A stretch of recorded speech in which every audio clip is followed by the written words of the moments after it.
તો આ તરફ વાત કરીએ આપણે સુરતની. સુરત જિલ્લામાં પાવર ગ્રીડ લાઇન માટે ઊભા કરવામાં આવતા વીજ ટાવરોના મુદ્દે ખેડૂતોમાં ભારે રોષ જોવા મળ્યો છે. વિવિધ તાલુકાના ખેડૂતો જિલ્લા કલેક્ટર કચેરીએ મોરચો કાઢી પહોંચ્યા હતા અને સરકારના પરિપત્રની હોળી કરીને વિરોધ નોંધાવ્યો હતો.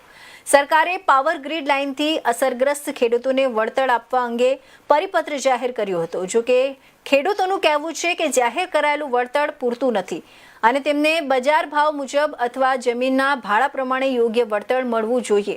વિરોધ દરમિયાન ખેડૂતો દ્વારા વળતર નહીં તો ટાવર નહીંના નારા લગાવવામાં આવ્યા હતા.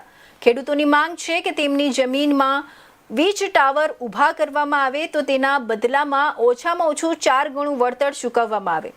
ઓલપાડ, માંગરોળ, કામરેજ, બારડોલી, મહુવા, પલસાણા સહિત સુરત જિલ્લાના વિવિધ તાલુકાઓમાંથી મોટી સંખ્યામાં ખેડૂતો આ વિરોધ પ્રદર્શનમાં જોડાયા હતા.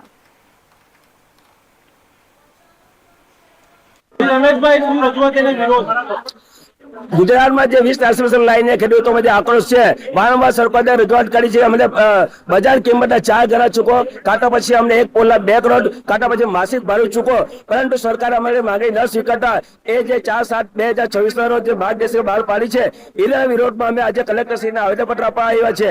અને અમારી આ સરકારની જે માર્ગદર્શિકા જે ખોટી છે એટલે આજે અમે સળગાવી છે અને માંગણી મૂકી છે કે અમને 1 પોલા 2 કરોડ, કાંટા માસિક ભાડું 50,000 રૂપિયા, કાંટા પછી અમને માર્કેટ એટલે 4 ગણા ચૂકો, એ માંગણી સાથે આજે આવ્યા છે. તમારી માંગણી ન સ્વીકારાય તો આગળ જો અમારી માંગણી ન સ્વીકારાય તો અમારું આંદોલન ચાલુ રહેશે અને દરેક જિલ્લાઓમાં છાવણી રૂપે અમે આંદોલન કરીશું અને જ્યાં સુધી અમારી માંગણી ન સંતોષાય ત્યાં સુધી અમે થાંભલા નહીં નાખવા દઈશું. કેટલાક ખેડૂતો એમાં સમગ્ર અત્યારે સુરત જિલ્લાના દરેક તાલુકા માટે દરેક ખેડૂતો આવ્યા છે. અત્યારે આને પણ એટલા સરકાર કે સરકારે જે ખેડૂતોને ઉલ્લુ બનાવવાની વાત કરી છે, માર્ગદર્શિકા જે ખોટી રીતે ખેડૂતોને ભ્રમિત કરનારી વાતો છે એટલા અમે સરકારી છે. અમને આ માર્ગદર્શિકા અમને પસંદ નથી એટલા માટે.